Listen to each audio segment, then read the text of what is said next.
Welcome to the Sea Ranch Forum and a conversation with Betty Yee, candidate for governor. Welcome to those in the Del Mar Center Hall and later on YouTube.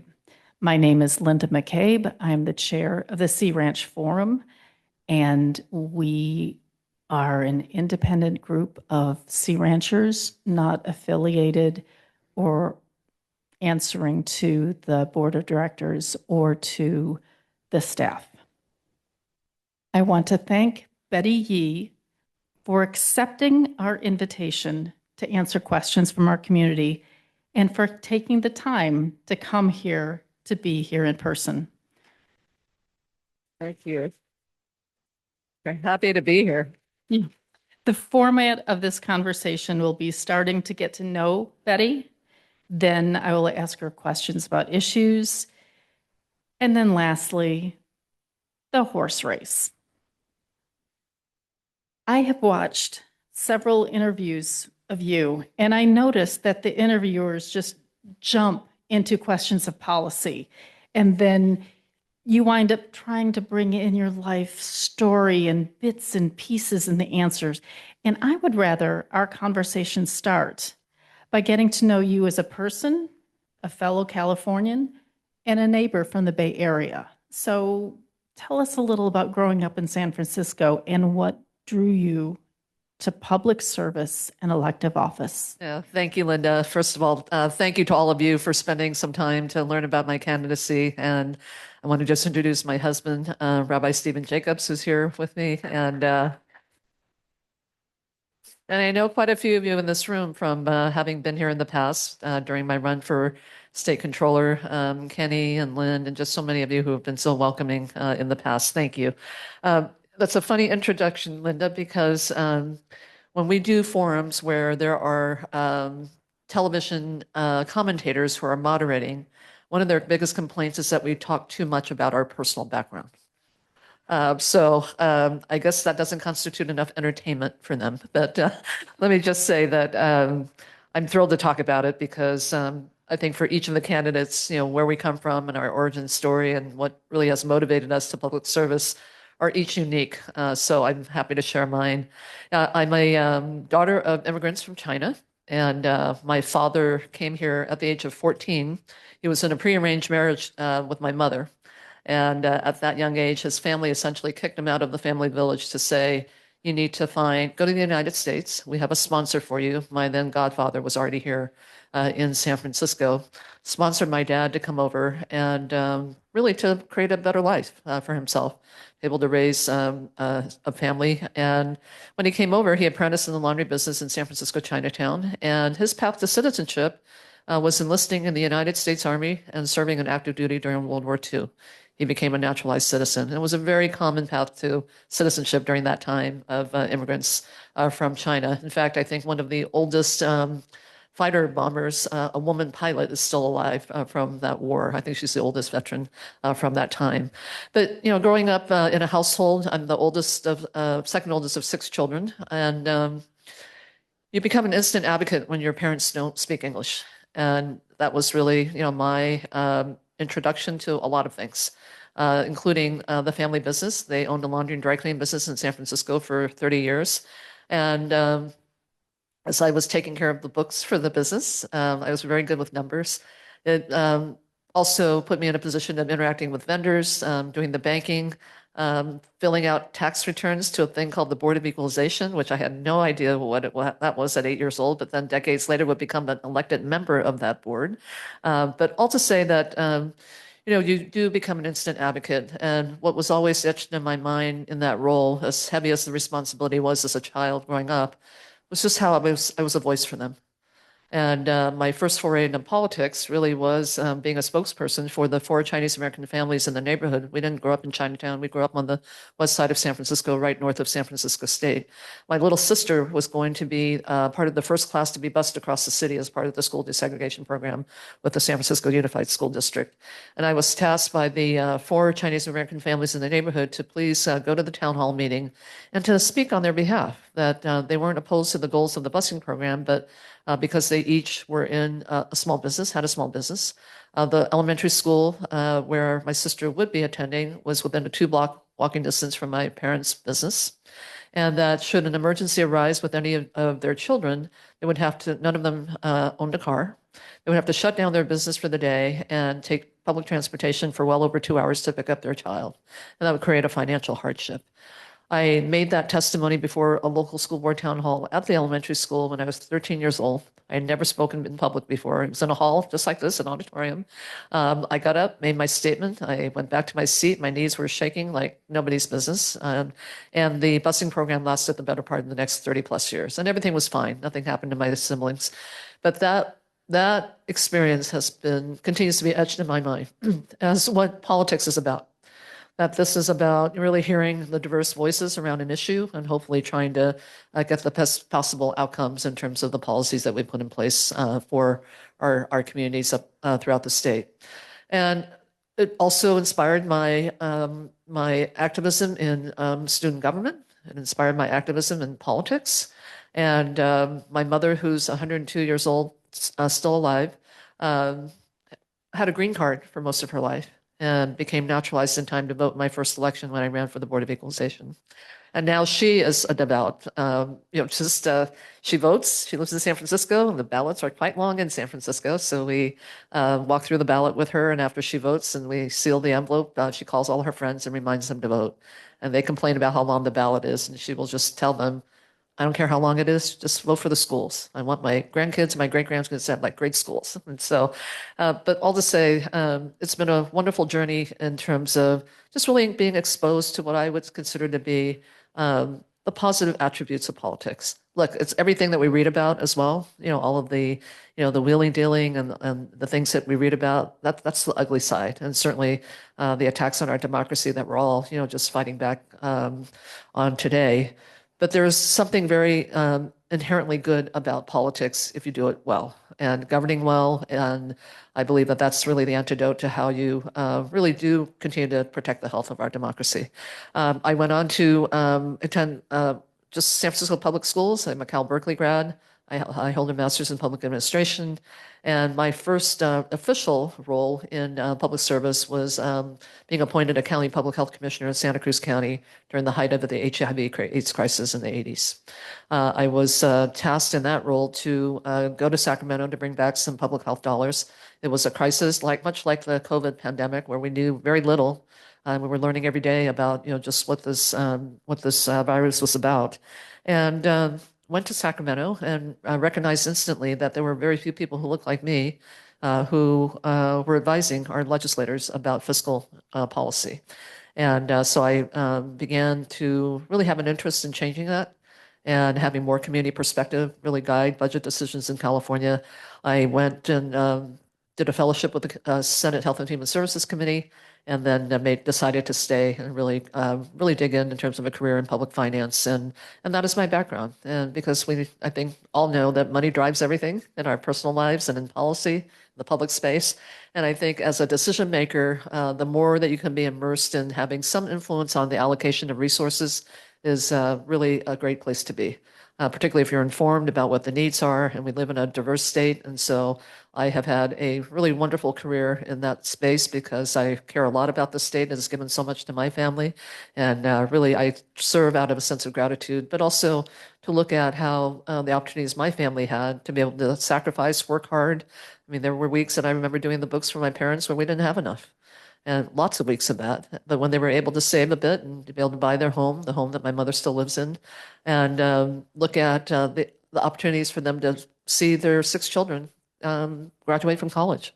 That is an aspiration that is not really within reach anymore. And so much of this work with wanting to run for governor is, how do we bring that back? How do we look at making California add up for everyone? And how do we look at being sure that this is a place where everyone can have confidence about calling home in the future, whether for yourselves or for your children or grandchildren? And so I'm here in this lovely part of California, and everywhere I go, we have tremendous beauty throughout the state.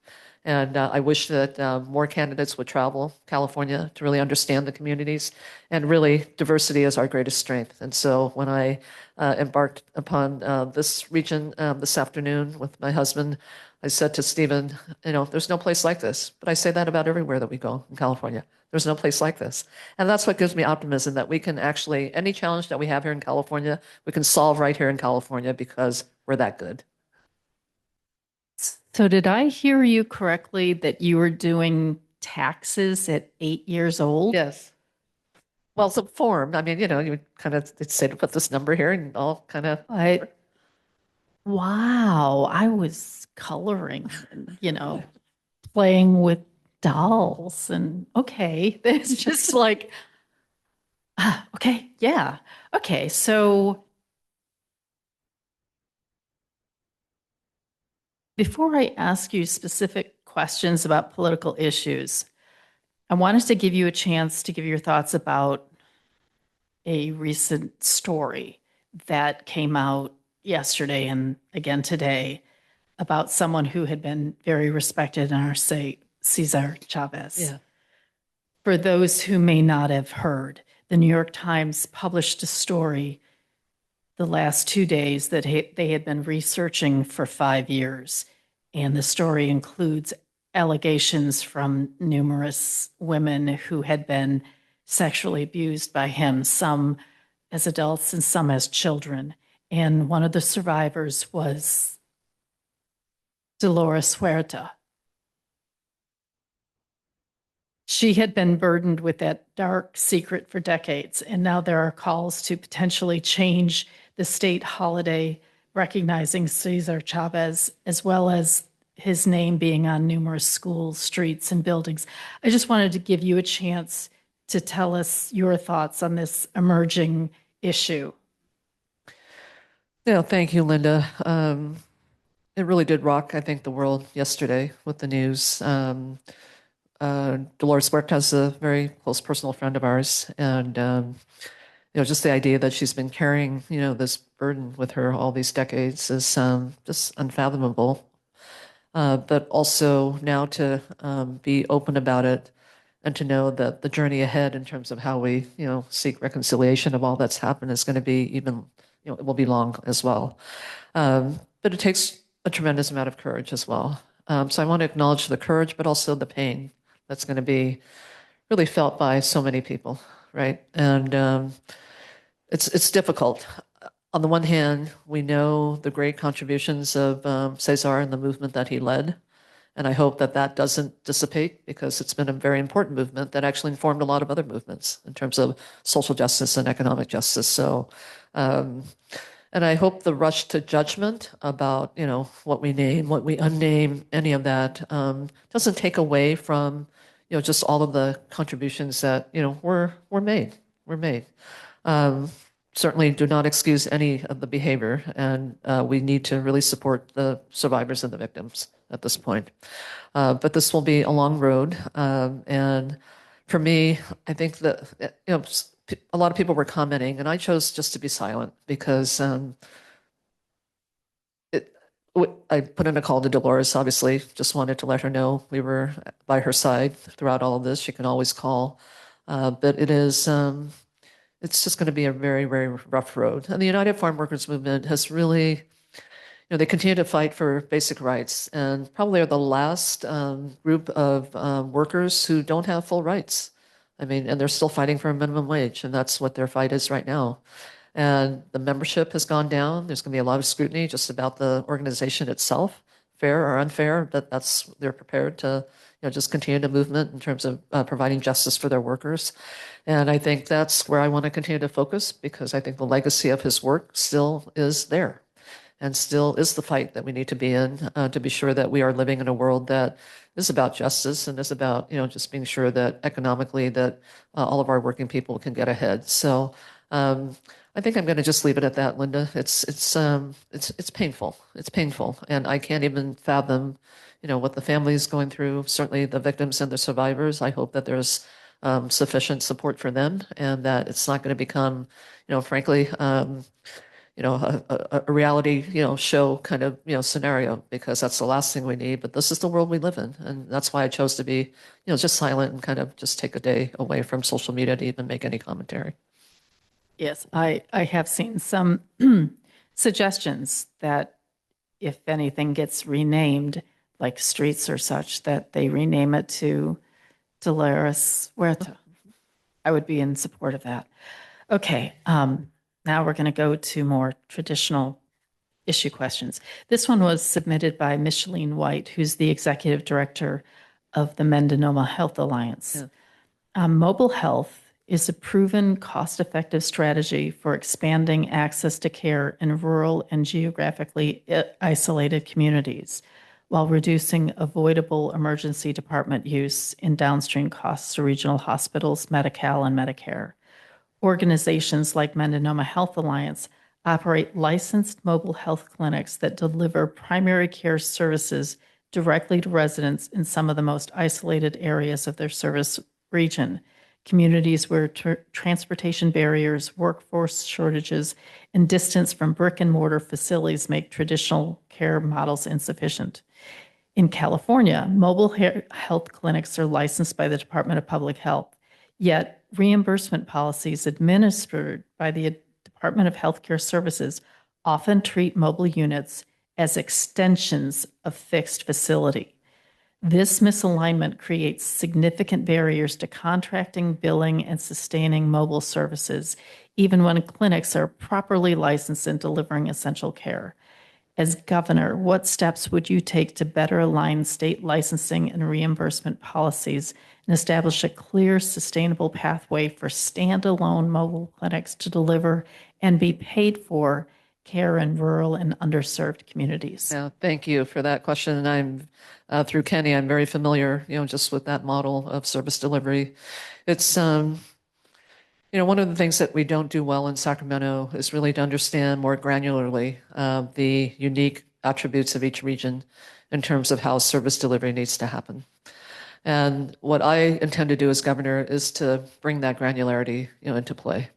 And I think we have an opportunity, certainly with the looming HR1 Medi-Cal cuts and looking at, from region to region, how we need to either continue to uplift what's working and is successful, or looking at how we reimagine healthcare for regions that still have gaps in access.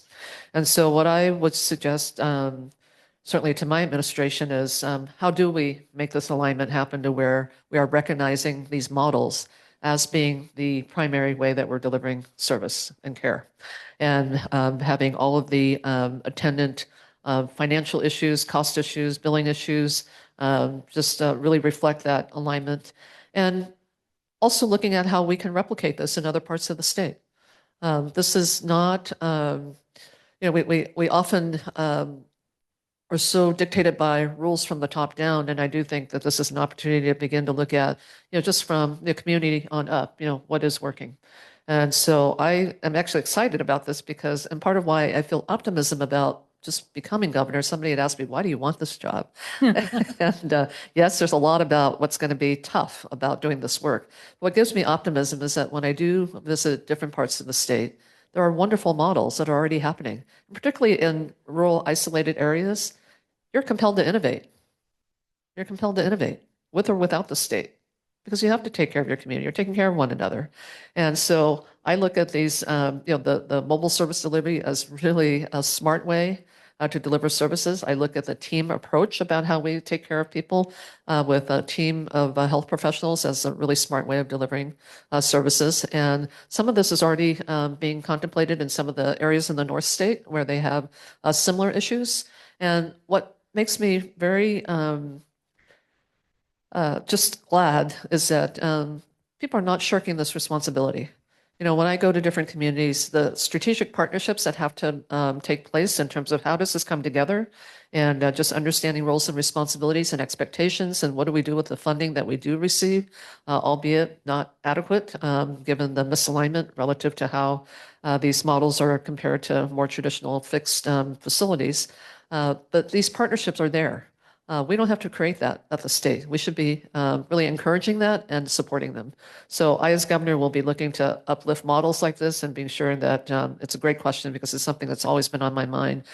Because juxtapose that to the Central Valley, where I've been spending some time, and they continue to look at how do we try to stand up a full service hospital.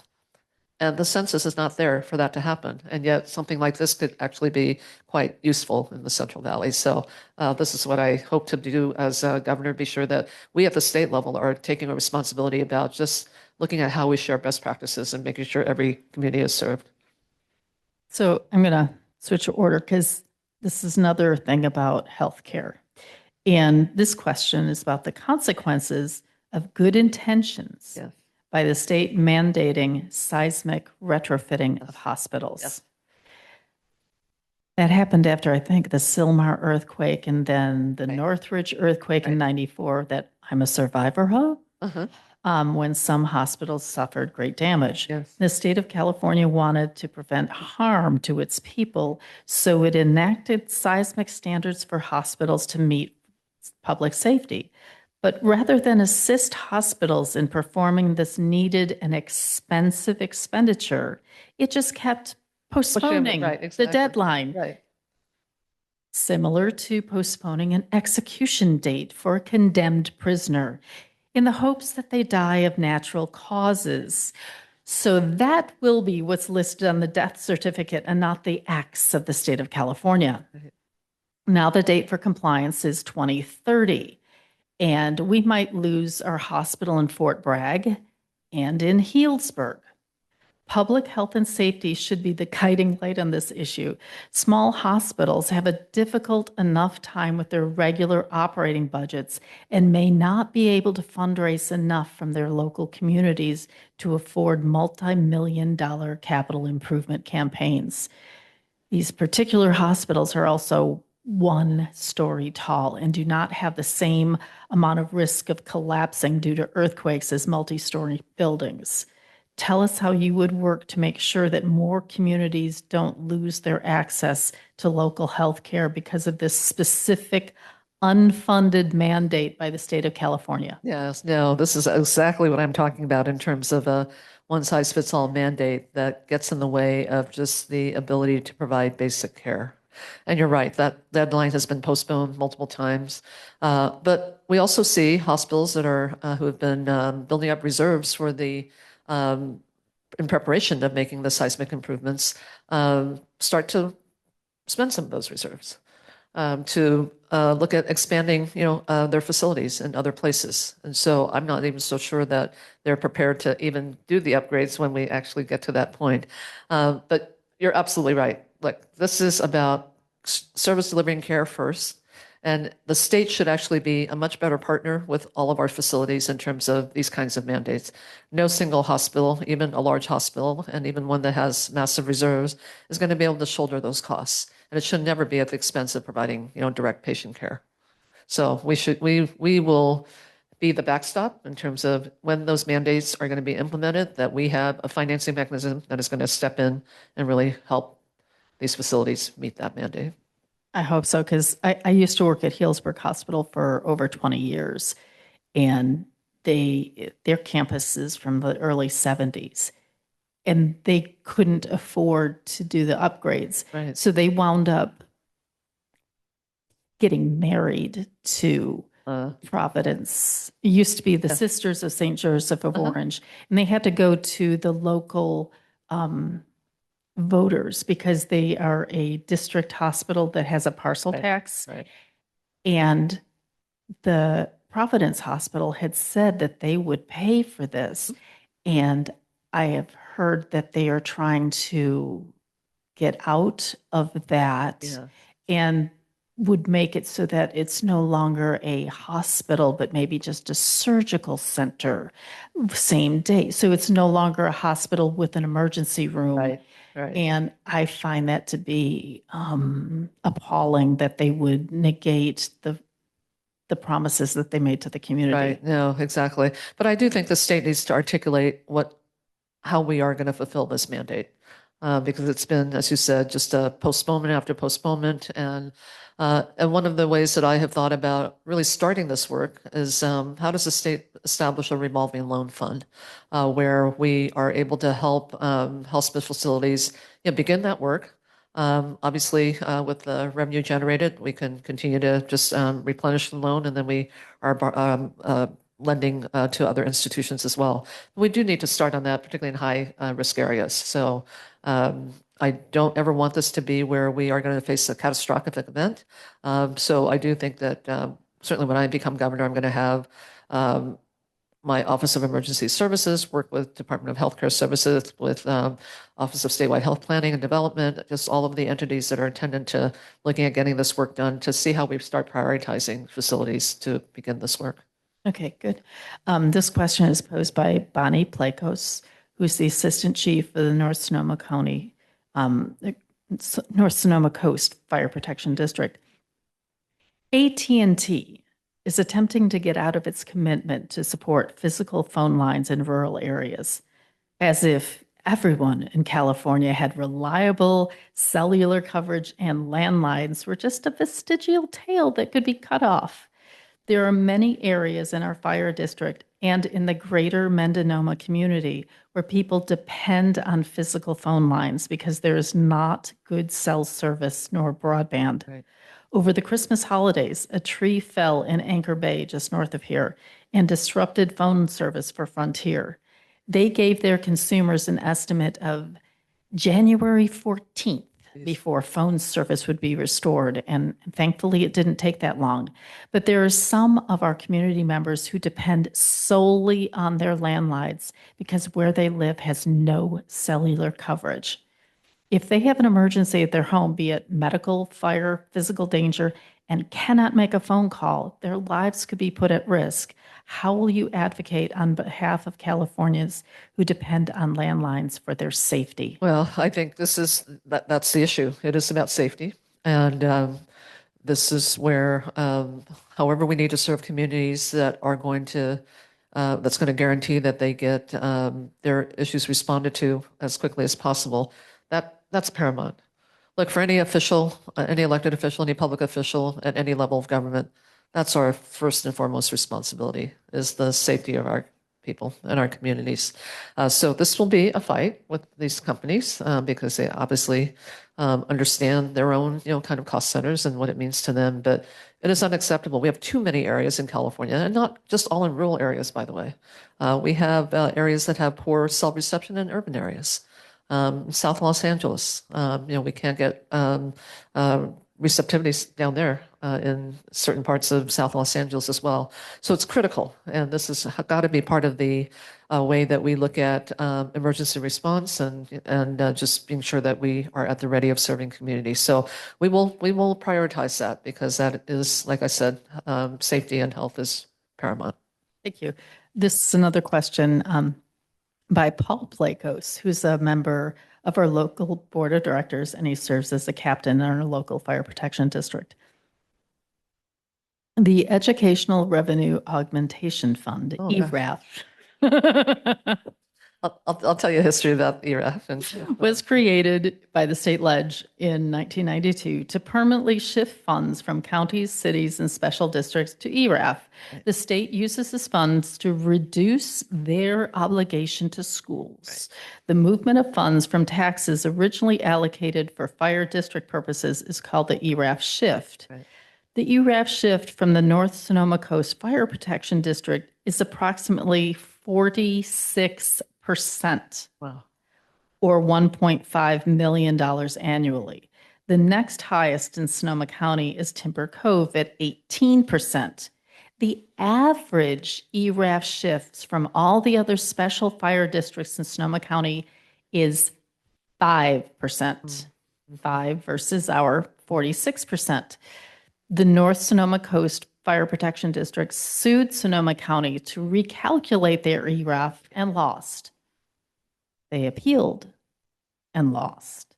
The only way to change this horrendous annual inequity is via legislation. And the North Sonoma Coast Fire Protection District covers 172 square miles of Sonoma County.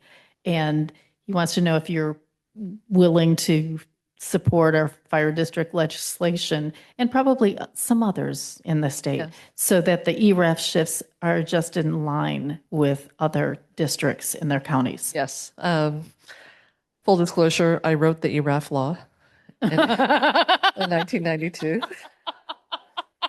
And I remember saying this as a staff member in the legislature to, I think it was then Speaker Willie Brown.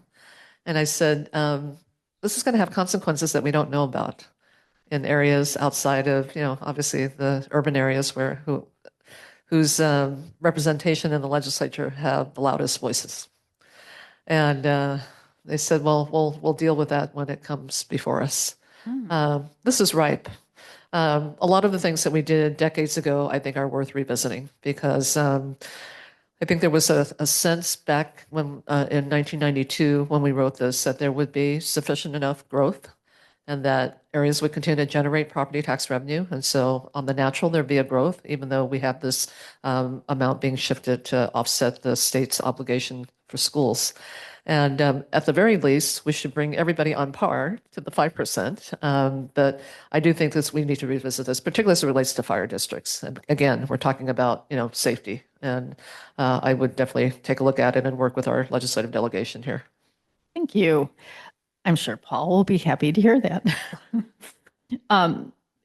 This subject may be thought of as a settled matter in California, but I want to hear from you specifically. Who do you support in making reproductive health care procedure decisions? The woman in consultation with their medical providers or judges and politicians? The former. Oh my goodness, I can't even imagine. It's like, yes, I mean, yes, look, this is going to continue to be an area that I hope California can lead in. We now have these rights enshrined in our state constitution, and I definitely intend to keep defending that. This is an issue completely within the purview of the woman and her healthcare professionals. Yeah. Good. So there are now attempts in several states that ban abortion to try to make it a crime for our medical professionals to assist one of their residents in obtaining an abortion. What are your thoughts on those attempts to criminalize our medical professionals with the right to practice medicine and to help patients regardless of their residency? Oh my goodness, we are going to protect our medical professionals in all cases. Look, I know they're coming after several doctors here in California, and that's just unacceptable. I mean, this is where you want to do business, you want to come in and trample on our rights in California, we're going to fight back. And something as basic as this, we're definitely going to fight back. So no place for that here.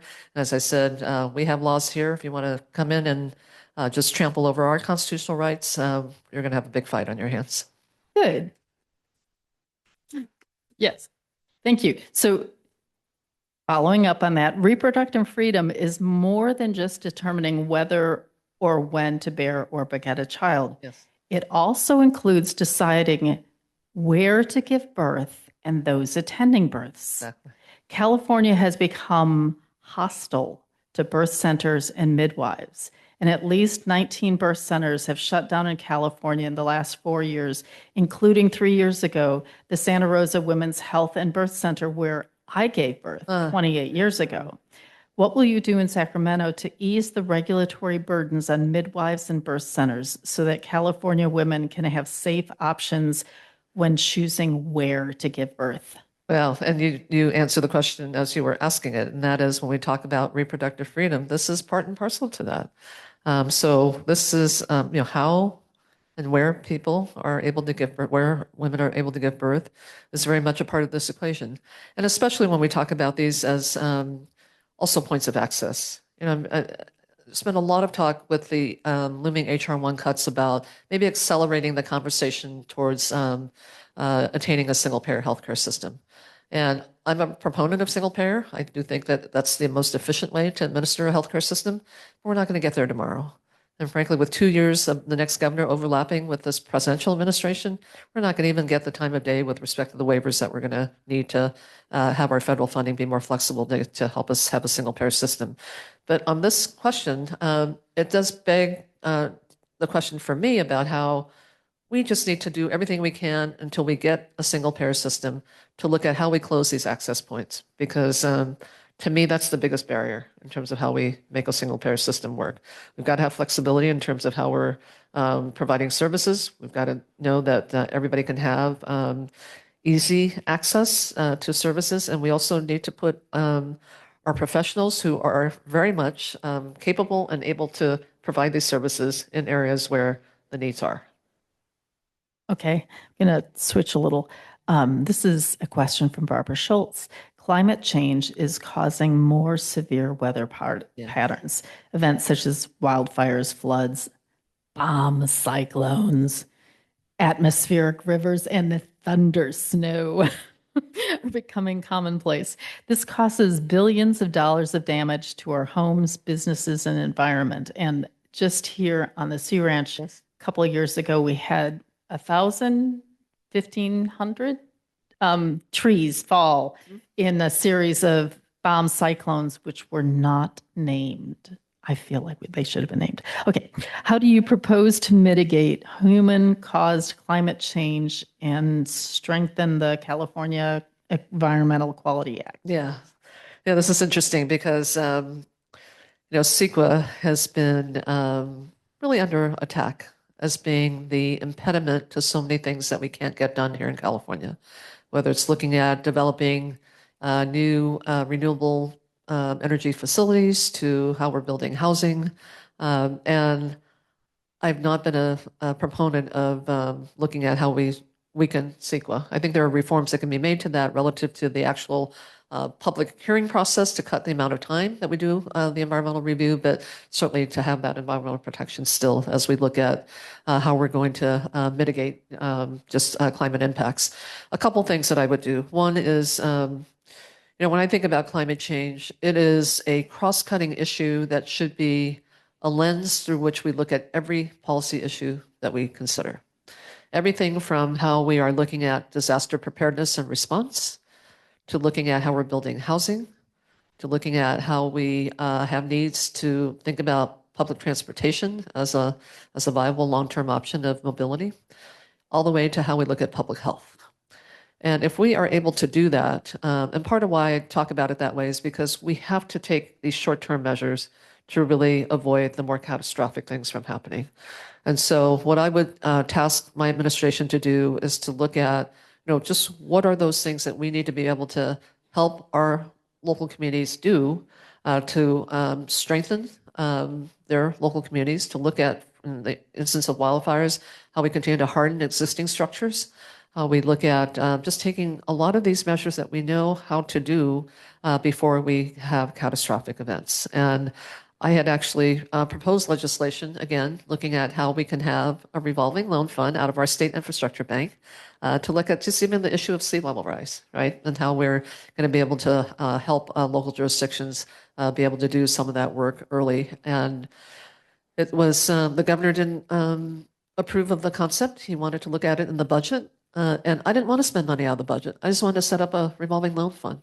And so we're going to look at all the mechanisms that we have to be able to support communities and what they have to do in that vein of just looking at mitigation and hopefully be able to get ahead of just some of the more damaging things that have a potential of happening.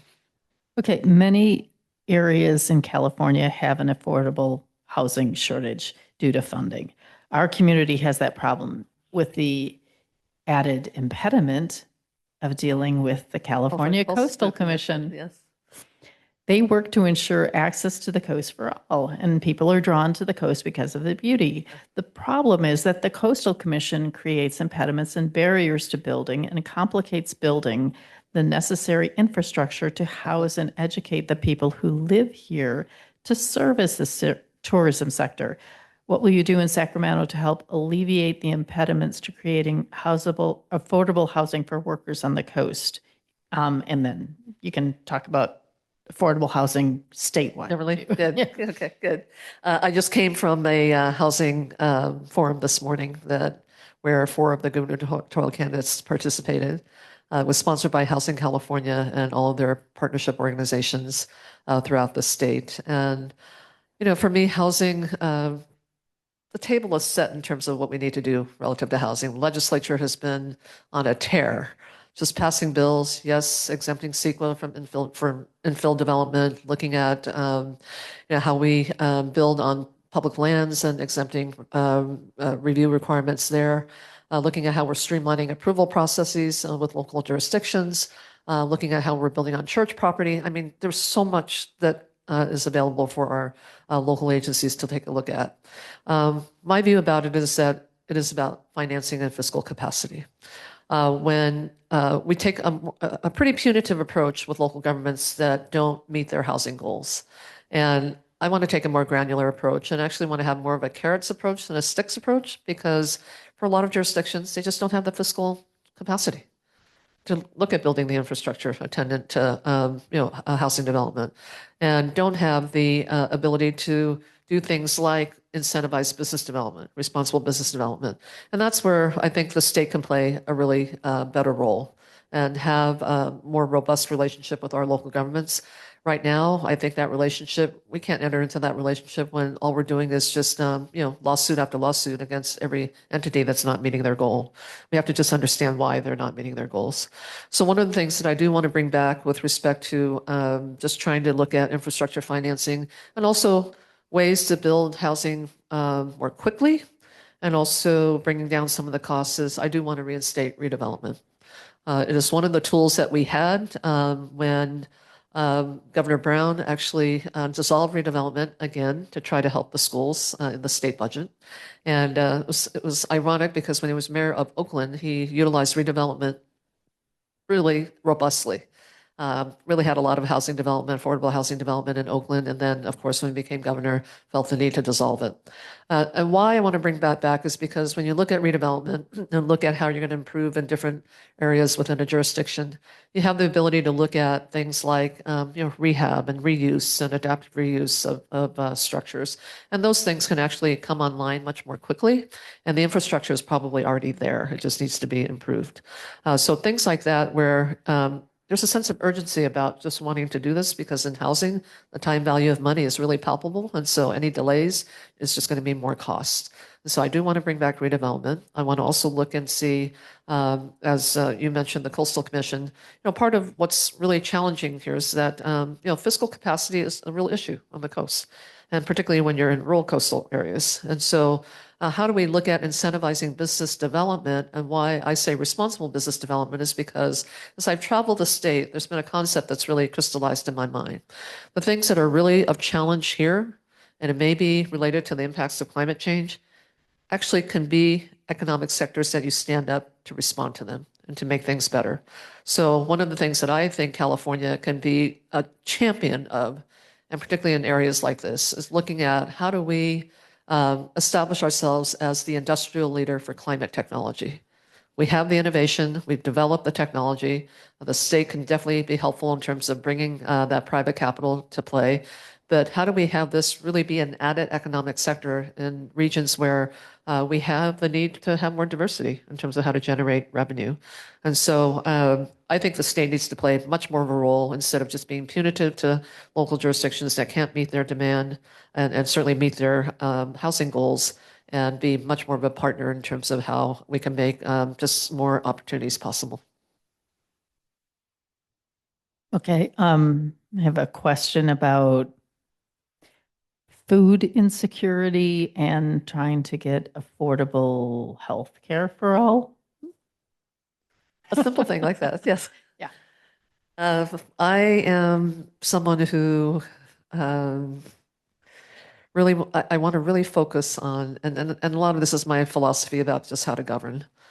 And that is a commitment that I made to myself, but really throughout my public service career, that you do the work, you have one foot in the office in which you're squarely, being tasked to do the work, and the other foot out in the community, just to be sure there's alignment about what we're delivering. And the one thing that I think, because we're such a big state, is that we really do lose sight in Sacramento. And it's one of the fears that I have. And I always say to my colleagues, my staff, if I ever become so insulated that I forget about the unique, just attributes and challenges about different regions of the state, you have permission to slap me upside the head. Because we're not delivering then in terms of what's going to be meaningful and what's going to be beneficial. When I think about food, we really don't have a food shortage problem. We have a food distribution problem. And if we actually had food that can be, much more about how we look at a local, regional, regenerative economy, I think that is a great way to look at how we look at dealing with food insecurity that is environmentally responsible, but but also where we're using a lot of local talent and local attributes to produce food, and we're not looking at massive distribution systems that actually creating more harm to our environment, but that it's just right here. And I think there's a lot of progress on that. Every year, I'm actually asked to judge the Humboldt College Corps Pitch Fest. And I have to tell you, our young students really have this on their mind. This is something that I've just been so impressed with Humboldt, Cal Poly Humboldt, and that is really looking at within kind of this community up here in the North Coast, like what's possible in terms of economic opportunity and also looking at sustainability. And I hope that we can, as a state, really promote some of those opportunities. So, what is a pitch fest? A pitch fest is when the students are given a challenge about a local problem to solve, and they get prizes for actually implementing the solution. And I am a judge to hear these proposals, and and they're quite unique. So a few years ago, before this whole issue about banning cell phones in high schools, there was the title of the project was called Cell Hotel. And I thought it had something to do with incarceration.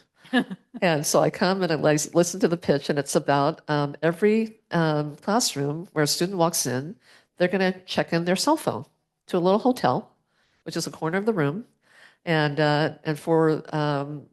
so they can be completely cell-free during their instruction time. And at the end of the class, their cell phones would be fully charged. So this was before we even talked about banning phones, but they had on their own just realized, so much of their time is just spent on these devices, and yet, they were losing valuable time about how to come together and actually work on projects like the one they were pitching. And so we funded it, and all they needed was just, all of the, the charging, equipment, and but they get a prize for it. And the other things but a big piece of this in the last few years, the proposals have been all about community gardens and generating food and what to do with food waste. And really being a really responsible steward of our lands, where when we talk about solid waste reduction and just looking at keeping our landfills from becoming just kind of hotbeds, the ask really of that project was we just need a scale. We need to be able to measure like we're actually, diverting, so that we can actually take advantage of some of the state credits for doing that. So really some ingenious things. And I have very high hopes in terms of just bringing in this kind of thinking to accelerate what I think communities need. Okay, thanks. How do you propose to address having adequate childcare for all Californians? This one to me is a threshold economic issue. Look, we have a growing wealth gap in California, no surprise. It's been growing for quite some time, where our Black and brown households really are feeling the impact of this the greatest. They're not earning enough to keep up with the expense of living, and that's obviously now creeping into the middle class here in California. And the way to kind of address the wealth gap typically is that you look at, on this side of the ledger, how do you create opportunities where people can earn more? So looking at how you create more stable jobs that are going to pay more. And on the other side, how do you look at just minimizing some of the cost pressures, particularly in healthcare and childcare? Childcare and frankly, elder care, family care, will be an impediment in terms of full participation in the workforce. It already is an impediment. This will have to be subsidized. This, I think, should be the first call for any major tax increase that we make, that we enact in California, because it is what enables us to be able to have economic growth, for people to actually be working, to create more economic opportunities, to grow our economy, for people to participate in it and generate more revenue. That helps us then build fiscal and financial resilience against any future federal funding cuts or any future economic downturn. And it helps communities, frankly, build economic strength. So this will have to be subsidized, and I would want a plan. So I look at this as an investment. Every dollar in the budget, and I've been doing budgets for decades now, really should be viewed as an investment. And by that I mean, for every dollar that you're spending on a program, what are we getting in return? And how do we define that? How do we articulate that?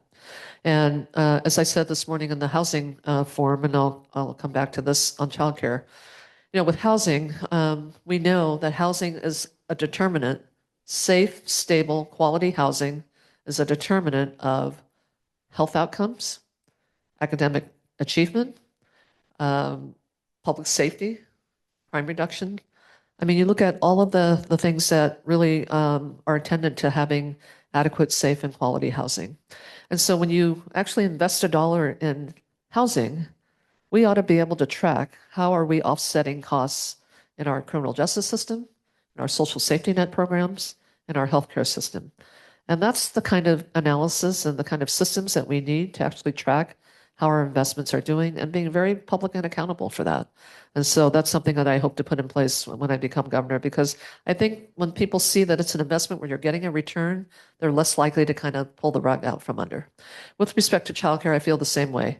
We have a lot to do in this arena where we now have transitional kindergarten, we have universal preschool, and yet when these programs were enacted, there was never a thought about how do we link up all of this to where this is a system of how we prepare for early childhood education that then becomes the precursor to the K-12 system.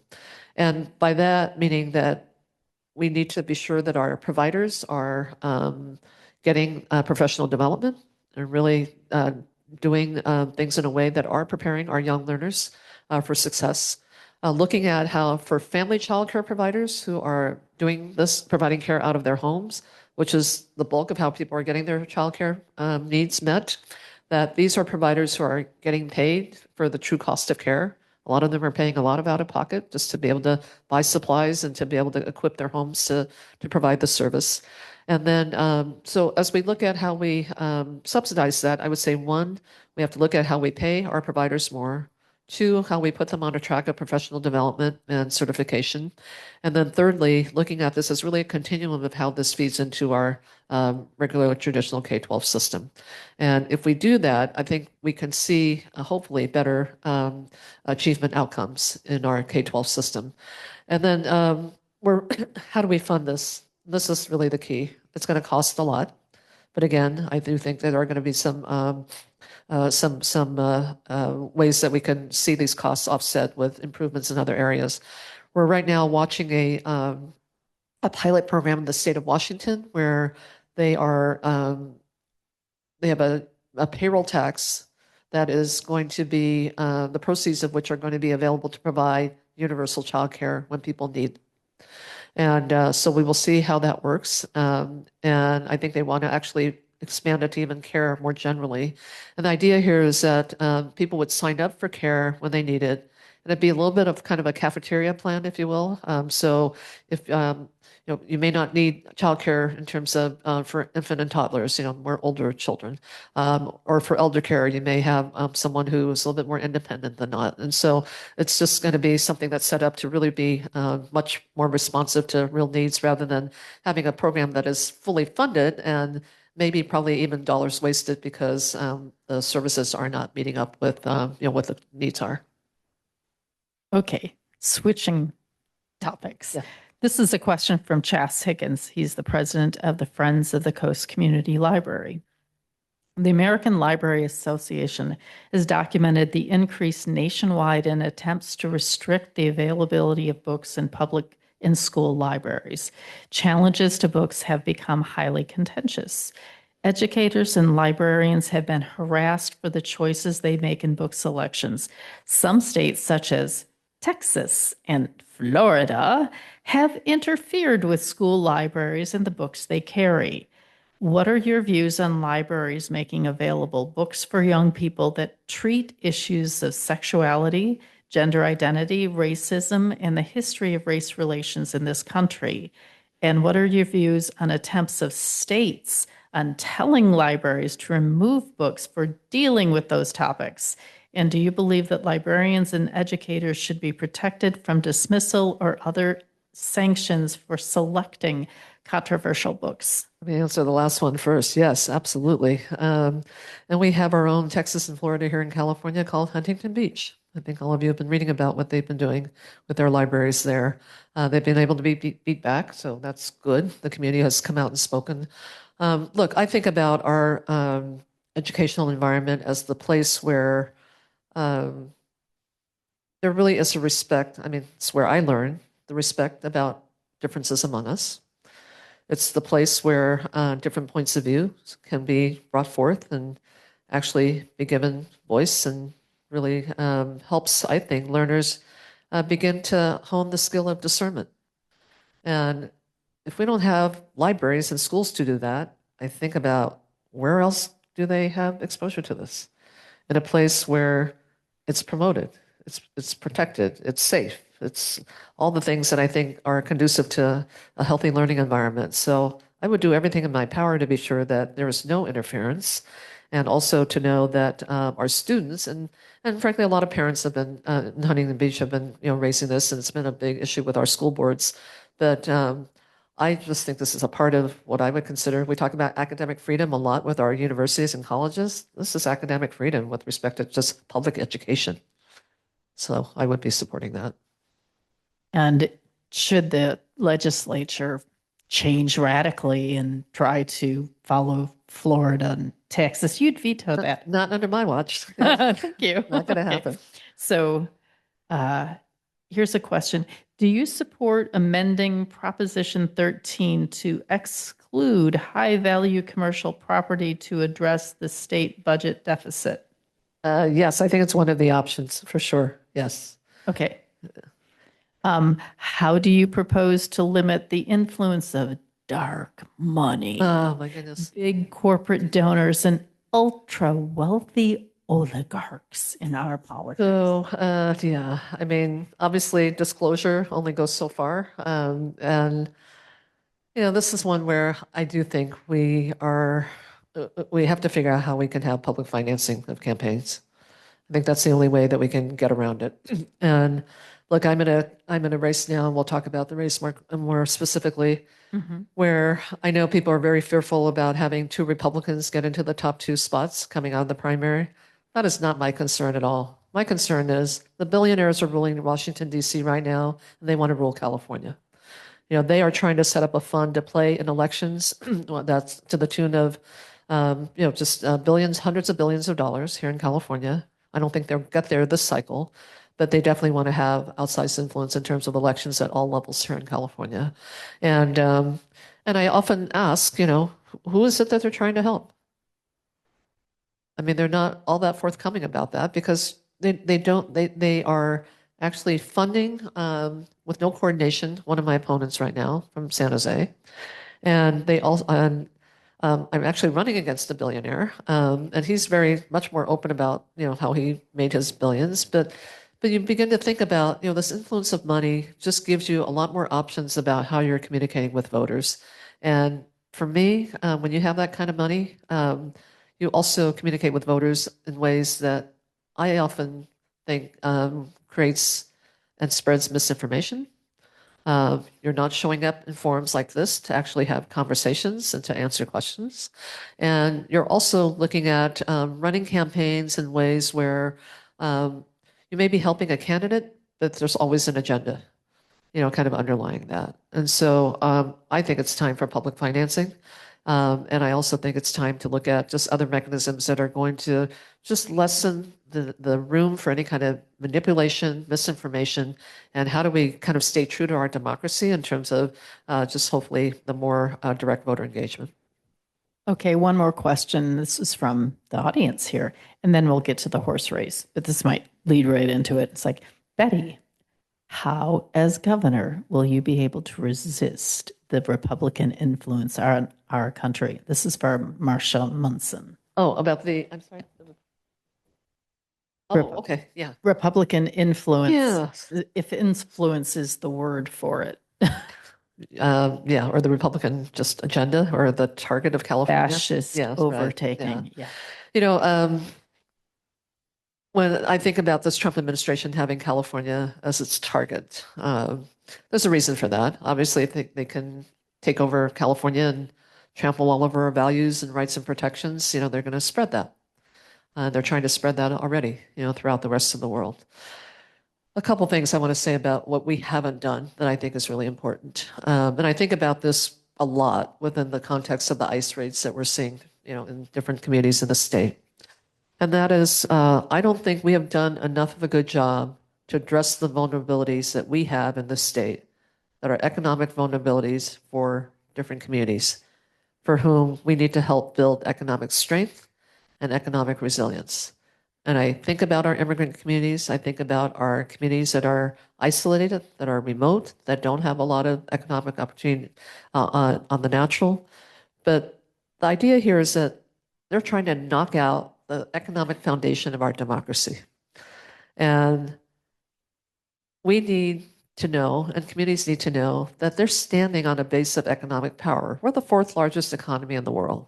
And we need to start living up to that ambition, which means we ought to be able to do business with any part of the world. And it means that that strength globally has to reside on the economic health of every single one of us. And so, to talk about being the fourth largest economy in the world, and then to peel back, and all of a sudden, we're realizing, but we have the highest effective rate of poverty because of the high costs of housing. We have young people who are graduating from college now for whom entry-level jobs are fewer and far between. We've got the increasing prominence of AI taking over so many different sectors of our economy that we've not even had a chance to breathe and to say, how are we going to protect workers from being laid off? And by the way, workers are now being laid off by the thousands, not the hundreds, and probably going to be unemployed for longer periods of time. These are all the vulnerabilities that we need to start addressing. And if we're not addressing that, we're going to continue to be more vulnerable. And this is how fascism happens. They look at the weak. And if we're not addressing that in all of our communities, and particularly our immigrant communities, they're going to continue to see us being weak. And so I would look at it from this perspective, and that is, yes, we're going to fight back every time our rights and protections and funding is being threatened. But we have to do our work in terms of how we build that economic resistance against this and being sure that we are creating economies locally and regionally that are no harm economies that actually can give people a sense of economic power as a base upon which they're standing. Okay, so now we're getting to the horse race. I first thought of holding an event for the candidates for governor after seeing a post from a Facebook friend of mine who was complaining Yes. that Katie Porter had not participated in a debate in December for the California Teachers Association. I waited until January to send my first invitation because I didn't want to deal with the Christmas holidays.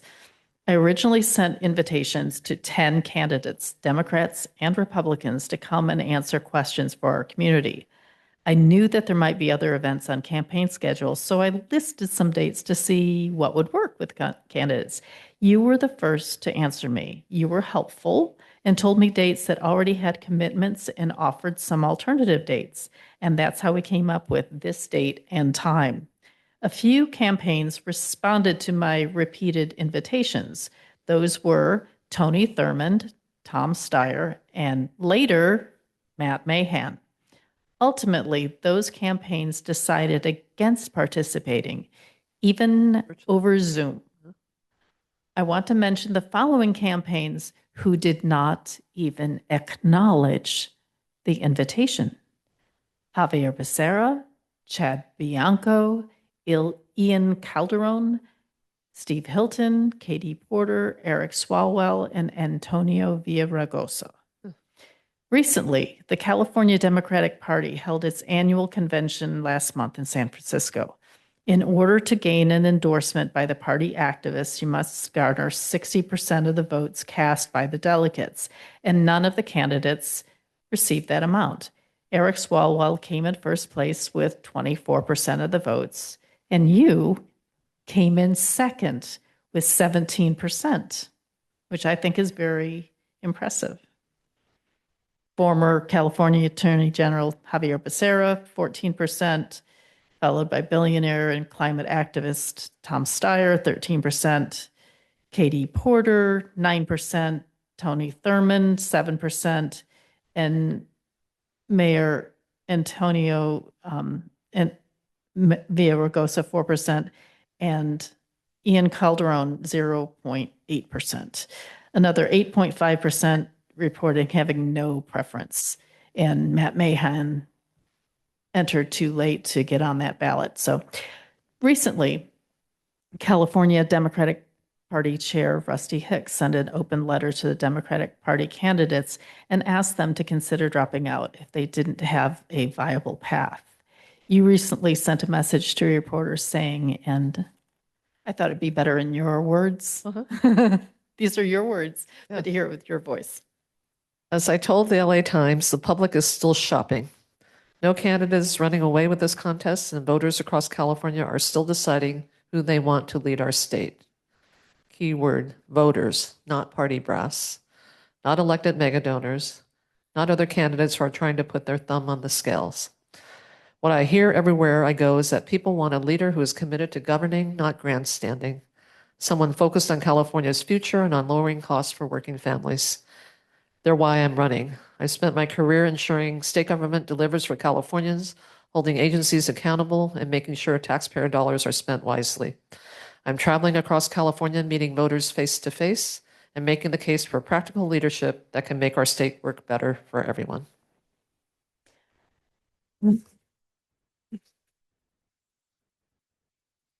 I now want to read a testimonial sent to me by Lynn Atkins, who is the recipient of the 2025 Democrat of the Year Award for the Mendocino County Democratic Party. Betty is interested in grassroots gathering. As state controller, she is knowledgeable about the state's finances, which gives her a unique insider's view of what is required to run a state the size and magnitude of California. She is not a billionaire like Tom Steyer spending millions on TV commercials and not meeting the people, or Katie Porter, who is only interested in showing her face where the number of people in attendance is worth her time. I found this out when she was running for senator. Adam Schiff and Barbara Lee both called me and asked for an invitation to the Mendocino County Democratic Central Committee meeting. I chased Katie up the escalator at the California Democratic Convention. I caught up to her and gave her my card, asking for her to call me to schedule a meeting with the Mendocino County Democratic Party. She never did, nor did she ever return my calls or emails. Tony Thurmond is a nice guy. His main experience is superintendent of schools. I've been in small California Democratic executive meetings with Becerra. He is well-spoken and has good experience. I also met Eric Swalwell when he ran for the Democratic primary for president in 2020. A nice guy, but he was way out of his league. That was 6 years ago, so he may have grown. I don't know the other people running.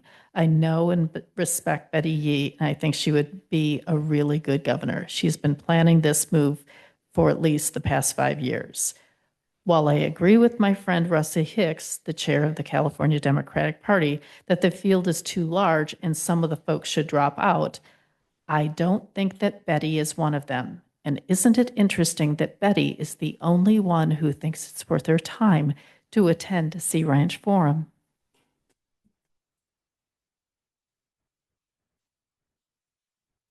I also wanted to add that there has been some controversy on our local level as to whether or not it would be a good idea to hold this meeting out of fear that this event might lead to 2 Republican candidates earning enough votes in the primary so that no Democratic candidates will be on the ballot.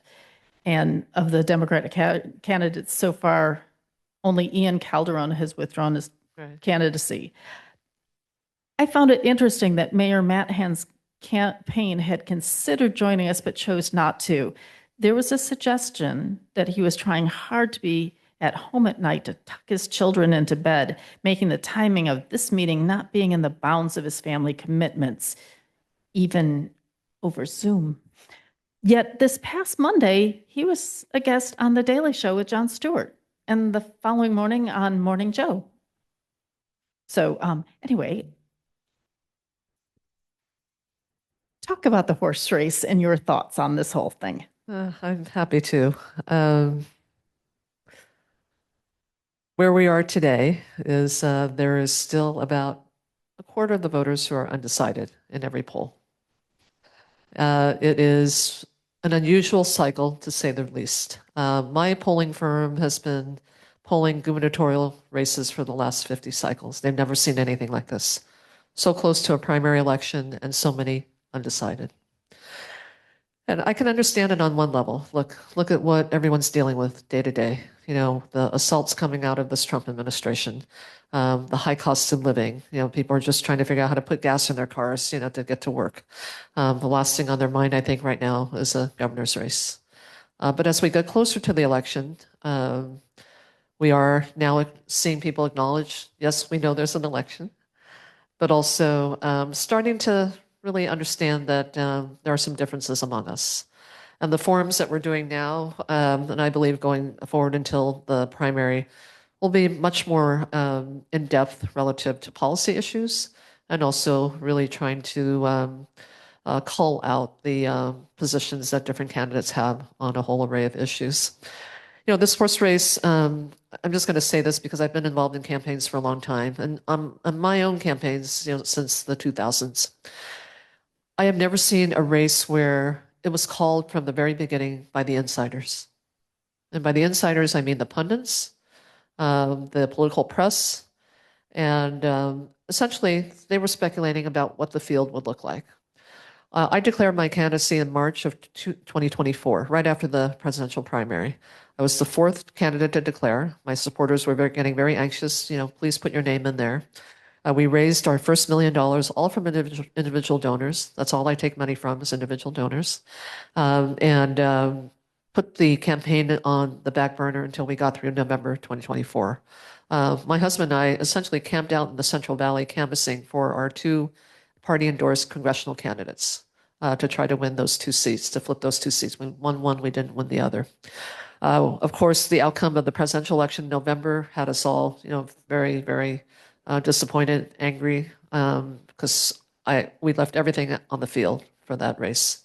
And kudos to Kamala Harris for just doing the best she could with the short amount of time that she had. But come January 2025, there was speculation that the former vice president herself was considering running for governor of California. So that froze the race for about 6 months until she decided. She decided in the summer, and then, of course, we saw what Texas did in terms of their mid-decade redistricting, and Prop 50 became our focus for the special election last year. So all to say, this race has been through starts and stops many, many times for me. Each step of the way, we have assessed our viability. And our viability was still, I think, really in play because nobody was paying attention. And I would argue today, there's still a lot of people who are not paying attention.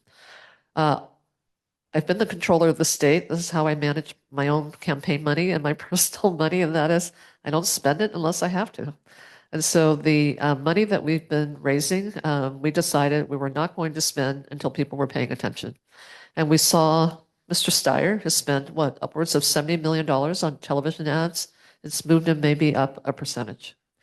And frankly, it's a barrage. It's, I don't think, helping in terms of people who are feeling confused, feeling that the field is crowded. It's not helping to make a distinction. And we actually are putting our first ad up in the air next week. And it's going to feature something that nobody's talked about in this election. Children. Children. Why are we doing this? Why are we all doing this? We kind of lost sight of just what's important. And I hope that we can say within the next period of years that we are all working to make this state and this country and this world a much better place for our next generation. And so we are going to look at that as giving us a lift, just as the convention did with our second place finish among the delegate votes. And this is not my first hard election. Many of you were supporters of mine when I ran in my first statewide race for state controller. So in 2014, the first cycle that we were employing the top two primary. The Speaker of the Assembly decided to enter the race fairly late because he thought that I was a vulnerable candidate. And look, I've been underestimated all my life. So, woman of color, you just kind of expect it. And but I've always worked to exceed expectations, and I plan to do that here as well. But we got into that second place finish over the Speaker after being outspent 2.5 to 1. He had all the labor endorsements, and we won that primary ahead of him in the second place finish with by 481 votes to go to the general election. So every vote counts, but what really counts is this. It's this. I've never given up on grassroots campaigning, and this is what's at stake. It's not two Republicans at the top of the ticket. It is really going to be about the influence of money. And we're already seeing it happening. And so to the earlier question, public financing, I think, can level that playing field. But it's also, I hope voters, and I trust voters, I think they're going to be discerning when they're ready to make a decision about who is going to represent their interests best. And when I see the struggles that so many working families are experiencing today, I hope that they feel that someone who knows fiscal issues, budget issues, and finance issues is somebody that they want to have in their corner. And we can't fix any of the affordability issues if we don't have a governor who's going to fix the state budget, period. That's where we have to start. So, so this race, it's unfortunate that the party has decided to spend six figures to do its own polling to set the field. Unprecedented that a party comes in to do that. Unprecedented. I frankly think it's undemocratic. Voters want a choice. And I can say also that coming out of the convention and now seeing the party do this, many of our Democratic clubs around the state are angry. They're angry. They're doing the work of trying to really encourage turnout. And when you look at just narrowing the field and not giving voters a chance to have that choice, they're really angry. And I understand that very much. So this will be the first set of polling data. And frankly, look, I'm polling low, but the polls aren't telling us anything. I mean, I speak to my pollsters every other day. They tell me, Betty, nothing's changed. We're not going to decide for you whether you stay in the race or not, but nothing's changed. There's still this many undecided. And so as I travel the state, I think these forums matter. This is not about getting a vote, but it's about letting you know what I'm about, the kind of leader that I'm going to be for all of you. And so I think it's still, I mean, it's hard to say. We're almost at the end of March. It's still too early for a June primary. It's not that early, but in people's minds, they're not there yet. So we'll see what the party does. But what's unfortunate is that in setting the field, and even now, encouraging what the party has done is actually encourage those who are organizing forums to also think about how to set the field for who participates in forums. And those who are polling low happen to all be candidates of color. And when I think about that, and when I think about how California is now a minority majority state, and that the experiences of what the candidates who are polling low are not being allowed to bring to the debate stage, to be able to just present as legitimate candidates in this race, I just find unconscionable. And so we're going to stay in this race, and polls are going to be polls, because what Mr. Hicks also asks is that if you are assessing your viability, if you don't feel like you have a path to get through the primary, then bow out, but then endorse another candidate. And I'm just going to say right now, I've been on the stage with each of these candidates. I don't have an endorsement because nobody has the experience that I think is needed. And that's my own, kind of assessment.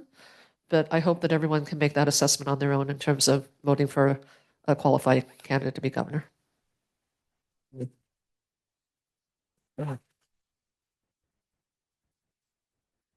I think that's good. And I want to thank you for coming. And we have some wine and nibbles in the back for you to meet and schmooze with some people before you have to leave to go. That sounds good. Yeah. Well, thank you all for coming. And Linda, let's give Linda a hand. This has been, I'm so appreciative of this opportunity. I'm appreciative of being back up here on the North Coast and to see friends but also to just meet all of you. Part of leading the state is really truly understanding who and what you're going to be representing. That's why we spend time in communities the ways that we do. And as I like to say to my fellow candidates, spend the time, because you're not going to have it when you're in office. And you're going to be making decisions that really need to be informed about what people are experiencing every day in California. And maybe you have staff in these regions that can help inform that, but it's different. It's different to hear firsthand about just why people still feel that this is a place that is special, that they want to continue to call home, and that we can lift some of the pressures about being able to see that as a possibility. But also, as I said earlier, the idea that nobody's mentioned children throughout this whole campaign is just really, really surprising to me. And it's certainly, as I think about my orientation, I'm running because I just have this tremendous sense of gratitude for the opportunities that my immigrant family had to be able to sacrifice, work hard, and yes, put 6 kids through college, and to now be here within a generation that my 102-year-old mother can see her daughter possibly become the next governor of California. So thank you very much.